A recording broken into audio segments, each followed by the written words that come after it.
Nesse momento, vamos fazer o nosso oitavo episódio do nosso checklist da soja, que tem como objetivo principal nós olharmos os principais pontos que são importantes, nós lembrarmos eh, para realizar um manejo mais adequado da cultura da soja. Nós já fizemos 7 episódios e nesse oitavo episódio nós vamos falar sobre o manejo da pós-emergência das plantas daninhas. Nosso oitavo episódio com a cultura da soja. Lembrando que a nossa ordem do checklist é a ordem de operações na lavoura. Então, nós falamos lá desde o início do controle de plantas daninhas pré-plantio, o processo de semeadura, manejo fitossanitário inicial, a questão toda de construção da planta, de toda a parte nutricional inicial. Agora nós estamos chegando na fase vegetativa inicial, que nós precisamos controlar as plantas daninhas. Tá? Então, lembrando que toda essa parte de plantas daninhas aqui está contida, essas informações, dentro do nosso livro, né, o Arquitetando Plantas de Alta Produtividade, que você, cada um que é membro da academia, recebeu. E se você não recebeu, ligue para nós, porque nós vamos estar encaminhando para vocês. Deve ter acontecido alguma coisa no caminho dos correios, e nós temos tido de vez em quando problemas aí com os correios e não entregando nossos livros.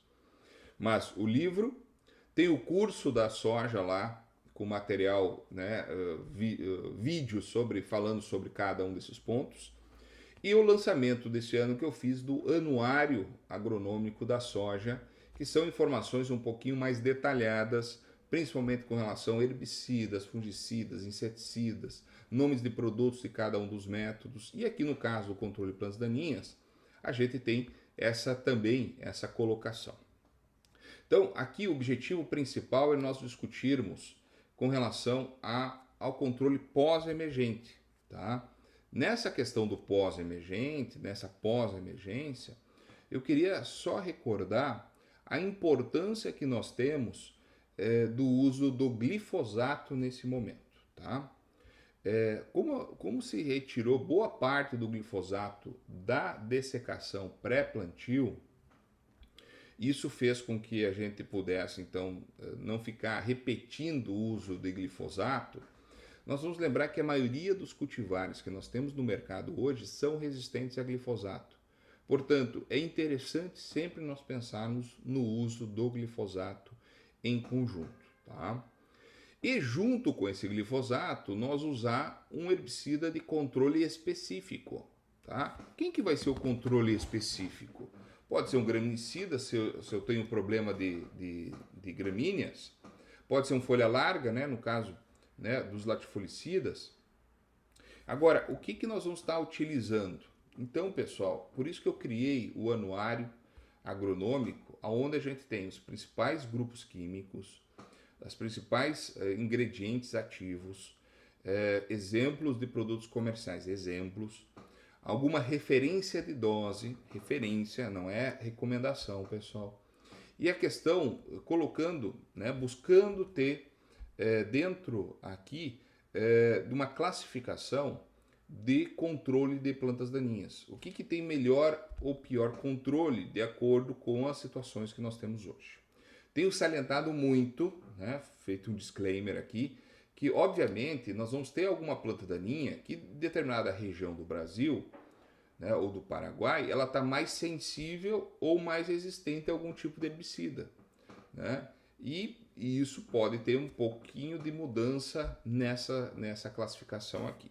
Então, como é o primeiro ano, primeira atualização, primeira formação, então é claro que a gente pode ter algumas questões ainda para melhorar, mas aqui vocês têm dentro desse guia, então, informações a respeito dos produtos a serem implantados em pós-emergência.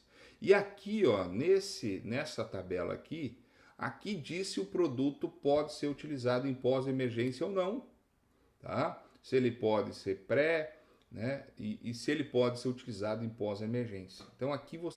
Olá, você que é técnico agrícola, engenheiro agrônomo ou mesmo produtor rural, você não pode perder a assinatura da nossa Academia da Alta Produtividade. Todos esses assuntos que estão sendo tratados nesse vídeo e muito mais detalhes para você conseguir, então, alcançar altos tetos produtivos. Nós temos a mentoria nossa, informações atualizadas toda semana, nosso banco de cursos online dentro da plataforma.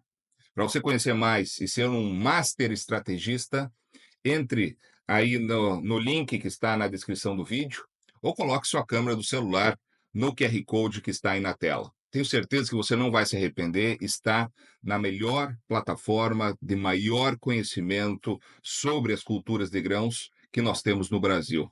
Entre lá e para você continuar assistindo esse vídeo, tenho certeza que você vai querer saber muito mais. Aguardo vocês todos por lá. Então aqui você tem essas informações para poder estar utilizando. O que eu queria chamar a atenção para vocês, muito cuidado. Cuidado com os produtos ALS, tá? Os ALS são produtos que em pós-emergência não estão entregando mais, porque nós estamos com muitas plantas daninhas resistentes. Então, em pós-emergência, muitas vezes nós vamos estar pensando, sobra poucas possibilidades, né? Além dos ALS. Então, lembrar do Bentazon, né? do Basagran, que é um produto pouco utilizado, mais utilizado com o pessoal do arroz. Então, na soja não é tão utilizado, então é uma ferramenta interessante. Cuidar a questão dos protox, porque os protox têm uma questão de fitotoxicidade alta, tá? Então nós temos protox que são possíveis de estarem sendo utilizados, mas lembrando que vai dar fito, né? Tem uma brincadeira que a gente faz, né? A gente aplica o protox e fica uma semana sem ir na lavoura, senão a gente se arrepende da aplicação. Mas, pensando naquelas banzaninhas que são ainda sensíveis a protox, é uma ferramenta importante. E nós precisamos lembrar de 3 outros herbicidas que vão ser de acordo com a tecnologia, tá? Então, nós temos hoje plantas resistentes a glufosinato e 2,4-D, que é o caso do Enlist, que é possível e legalmente possível aplicar em pós-emergência, tá? E nós temos uma outra tecnologia que se chama Extend, que está dentro do Intacta 2 Extend, né, da Bayer, que são plantas que são resistentes à dicamba. Só que eu preciso lembrar sobre a questão legal. Legalmente, não se pode aplicar dicamba em pós-emergência em material Extend, tá? Somente em pré-semeadura, de forma legal, tá? Porque esse é o registro que a Bayer tem do produto, né, da plataforma, tá bem? Então a planta é resistente à dicamba, mas questão de momento de aplicação. Então deixar bem claro que legalmente nós temos essa questão a ser aplicada, tá? Então aqui no anuário vocês têm as informações, todas as informações aí para estar trocando. A gente sempre está discutindo o que utilizar, de que forma utilizar em pós-emergência e, infelizmente, nós estamos com poucas ferramentas em pós-emergência, pessoal. Nós estamos com poucas ferramentas, tá? Outro alerta que eu queria trazer para vocês, fazer essa aplicação cedo. Não espere fechar demais. Ah, eu quero levar o máximo possível a planta daninha, porque depois que fecha eu não consigo mais entrar. Não, nós temos que fazer essa aplicação quando a planta daninha está cedo, entre 2, no máximo 4 folhas. Quando a gente fala em aplicação pós-emergente, em pós-emergência inicial, quer dizer que a planta daninha precisa estar entre 2 e 4 folhas no máximo, isso. E esse é um ponto importante porque hoje, a partir de V4, nós temos muitos cultivares que já estão florescendo. Ou seja, se a gente aplica um herbicida tardiamente, a tendência nossa é perder potencial produtivo, porque nós vamos causar um gasto energético para a planta degradar aquele herbicida e vai fazer com que perca potencial produtivo, vai derrubar a flor, vai derrubar a vagem. Então vamos fazer isso de forma cedo, tá? Então, até colocando aqui, né, no máximo em V5 essa aplicação. Entre V2 e V5 é o momento de fazer essa aplicação em pós-emergência, tomando esses cuidados que eu falei agora para vocês, tá bem? Então, tá lembrado? Tá aí o material. nós estamos aí para fazer a troca de informações. Lembrando que o checklist é só para recordar. Mais detalhes, curso, estamos à disposição para estar trocando informações. Semana que vem, pessoal, vamos falar sobre nutrição foliar. Né? O que nós podemos aplicar via folha para a gente poder ter um retorno econômico, né? De todos os trabalhos que a gente já realizou nesses quase 20 anos aí de pesquisa, o que realmente funciona, o que não funciona, quando aplicar, quando não aplicar. Vou estar trazendo isso para vocês de forma mais direta também, tá bom?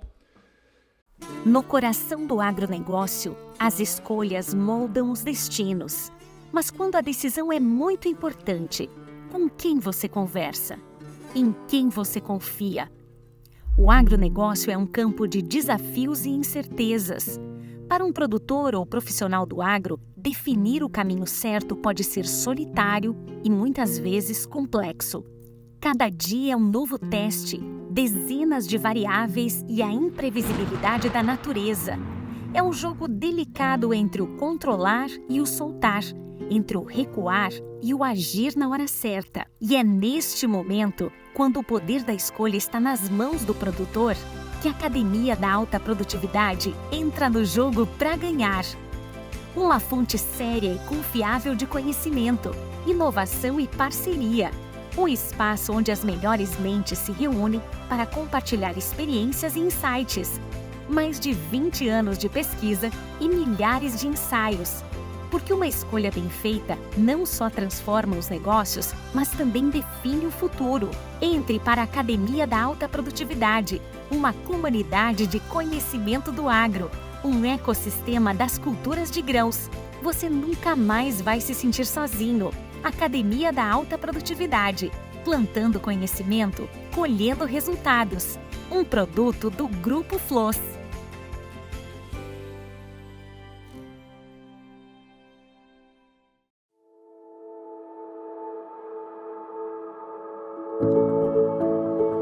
O Grupo Floss nasceu há 23 anos atrás com o intuito de poder estar levando conhecimento agronômico para produtores e posteriormente para levar a técnicos agrícolas, engenheiros agrônomos e com isso fazer com que eles tenham atualização e manejo das principais culturas produtores de grãos de uma forma muito mais eficiente.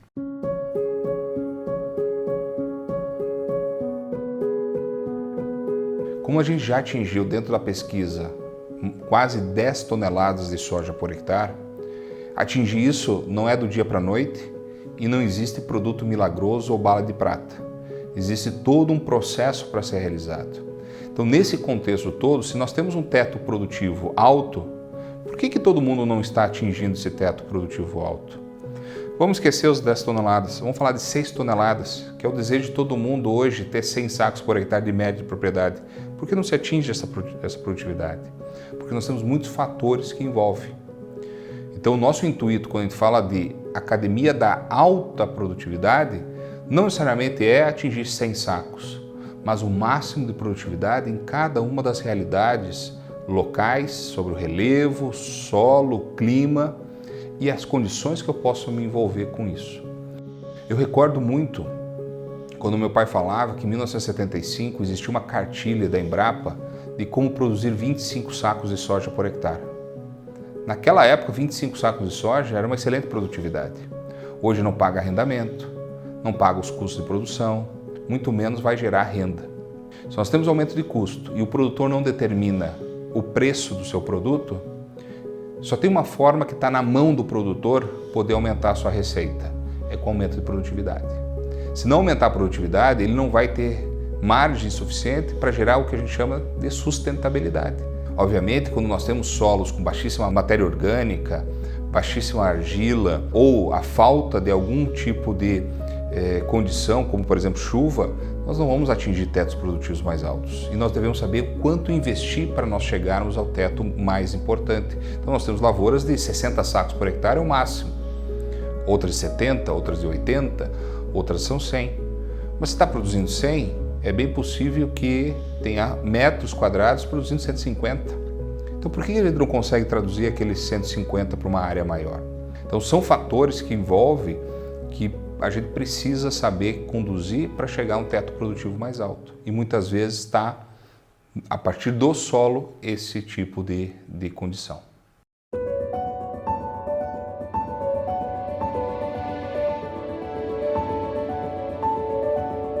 Quando você olha o Brasil cresceu no interior e hoje tem as agrometrópoles, elas foram desenvolvidas a partir da produção de grãos.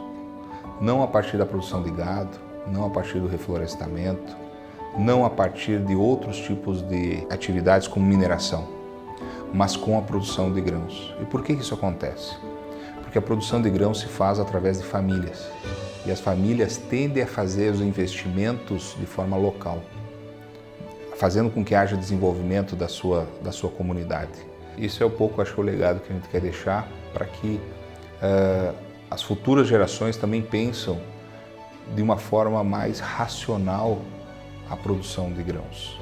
Não de uma forma como meu avô fez, como meu pai fez, mas o que eu posso estar fazendo para frente e principalmente com pessoas com credibilidade. Não com picaretagem, não de qualquer forma, mas aquilo realmente que possa estar desenvolvendo a produção de cada um.